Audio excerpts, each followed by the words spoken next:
Alors, bonjour. Alors aujourd'hui, nous allons continuer notre exercice euh, voilà, qui concernait donc l'implantation d'une construction qui faisait 10 mètres par 10 mètres sur le terrain A.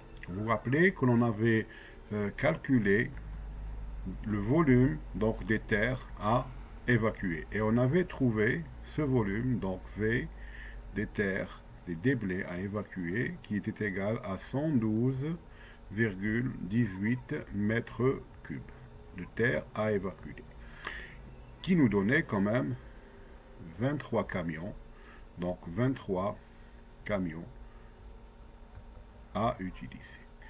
Alors, la question que je souhaiterais poser maintenant, c'est, étant donné que j'ai choisi une cote projet de 100,71, je me suis retrouvé avec 23 camions de déblais à évacuer à la décharge.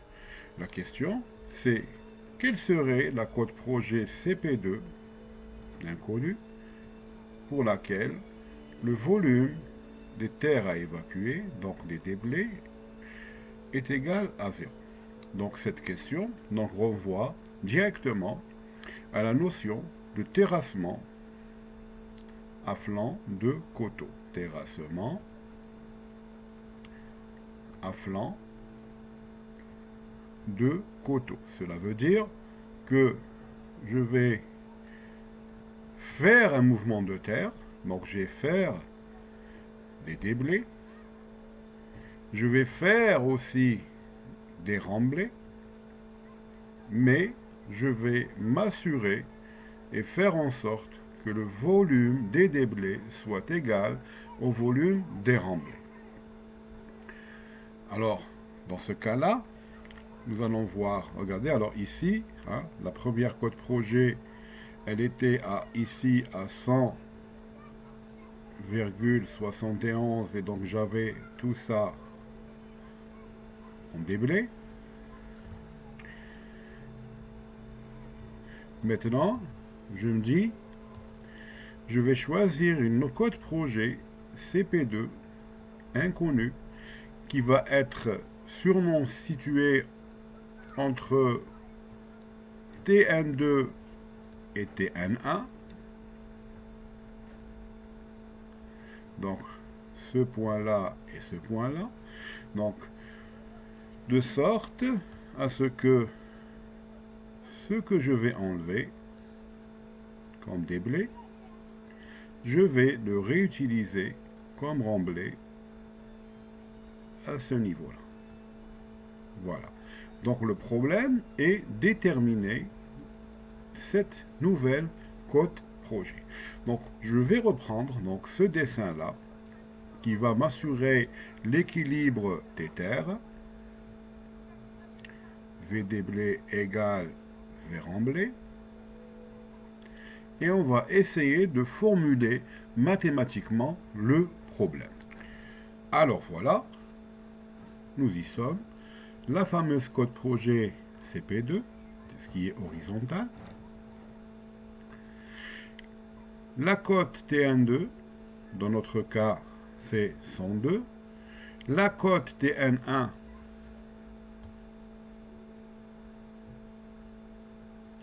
c'est 101. Et je me dis à quelle altitude je vais poser la cote CP2 de sorte à avoir V déblai égale V remblai. Alors remarquons ici que les deux triangles, regardez, que j'obtiens ici, déblai et remblai, a priori, je ne vais pas les mettre égaux. Donc, de ce fait, le côté A, je vais supposer il est différent du côté B, parce que si je dis que A est égal à B, ça y est. Donc je peux résoudre géométriquement donc mon problème. Je ne veux pas de ça. Moi, je veux que j'aboutisse au résultat simplement en égalant ces deux volumes. Alors pour cela, je vais écrire l'expression de chaque volume. Alors V déblai, c'est égal à quoi? Je vais écrire, donc c'est un triangle. qui aura pour hauteur HD, pour envoyer au déblai, pour longueur A, et n'oubliez pas que nous travaillons suivant suivant la profondeur. Donc il y aura la distance ici, la longueur, que j'appellerai L, c'est les 10 mètres. Donc V déblai, c'est un triangle, donc 1/2 de la base A fois la hauteur H déblai, multiplié par L. Alors la même chose, je vais écrire ici V remblai, c'est égal à quoi? Donc cette quantité-là, les remblais, c'est 1/2, parce que c'est toujours un triangle, de la base, donc de B, fois la hauteur, donc HR, voilà, 1/2, fois B, fois HR, toujours multiplié par L. Alors, notons que cette équation est l'équation 1, celle-ci étant l'équation 2. Alors, égalons, donc faisons 1 égale à 2. Qu'est-ce qu'on aura? Donc, on aura 1/2 de A fois HD fois L est égal à 1/2 fois B fois HR fois L. Ça se simplifie, ça se simplifie. Et donc, je me retrouve que A HD égale AB HR. J'encadre, donc c'est déjà une étape. Alors, comme HD, c'est égal à quoi? Regardons ici. C'est Tn2 moins Cp2. Donc, je vais exprimer ces quantités en fonction de Cp2. Tn2 moins Cp2. De la même manière, HR, c'est égal à quoi? C'est Cp2 moins Tn1. Très bien. On aura donc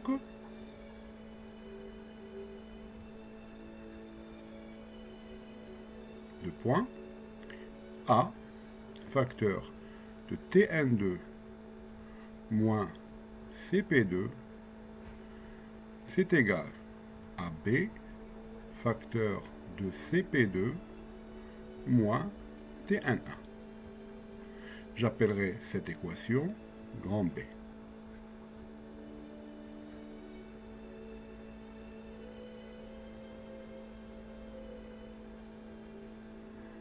Alors, que remarque-t-on dans cette équation?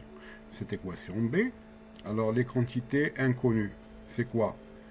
C'est Cp2, c'est clair. La quantité A, la quantité B, ce sont des inconnus. Les quantités connues, ce sont Tn2 et Tn1. Alors regardez ici, j'ai une équation à combien d'inconnus? À 1, 2, 3. Mais réellement, elle est à 2 inconnus. Pourquoi? Parce qu'il y a une relation entre A et B. Je sais que A plus B est égal à la largeur de la construction, un grand L, 10 mètres.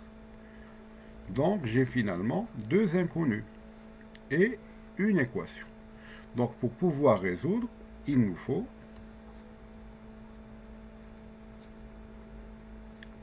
donc une seconde équation et le tour sera joué. Alors comment on va trouver cette deuxième équation?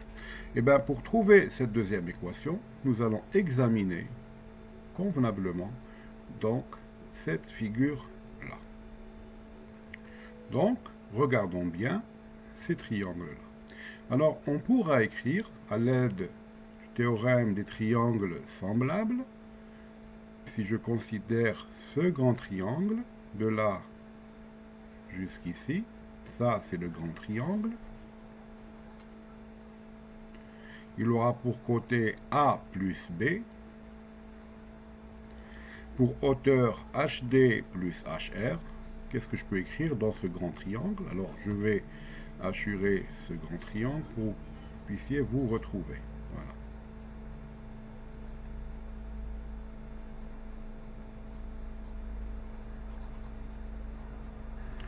Voilà. L'angle qui est ici, que je vais appeler alpha, je le retrouve ici, alpha, et je le retrouve ici, alpha. Donc tout ça, le grand triangle, ce petit triangle et celui-là sont des triangles semblables. Qu'est-ce que je pourrais écrire? Alors je pourrais écrire pour le grand triangle, qui aura pour hauteur HD plus HR, donc HD plus HR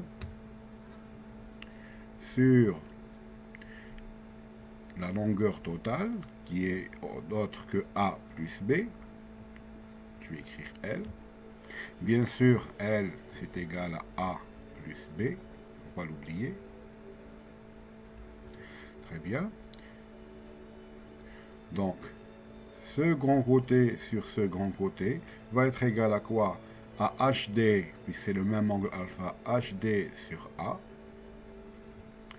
HD sur A. Il va être aussi égal à HR sur B. Comme cette quantité HR plus HD, c'est égal à quoi? HR plus HD. Ce sera Tn2 moins Tn1. Regardez la figure. Cette hauteur plus celle-là, qui est là. Ce sera Tn2 moins Tn1. Très bien. Alors, qu'est-ce que je pourrais écrire? Que HD sur A, c'est égal à HR sur B, c'est égal Tn2 moins Tn1 sur L. On aura donc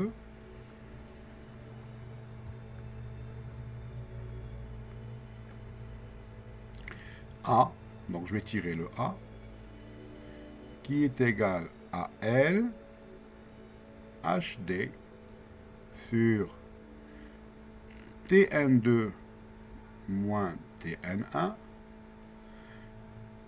De la même façon, B va être égal à L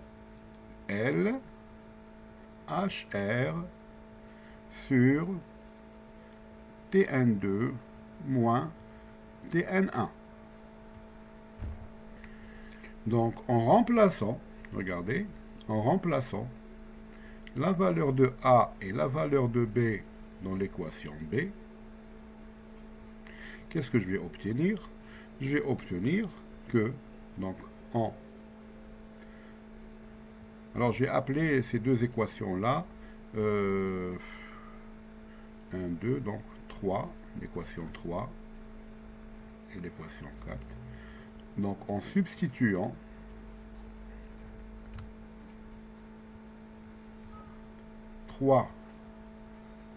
et 4 ou dans l'égalité initiale qui donnait les volumes des blés égale volume des remblais.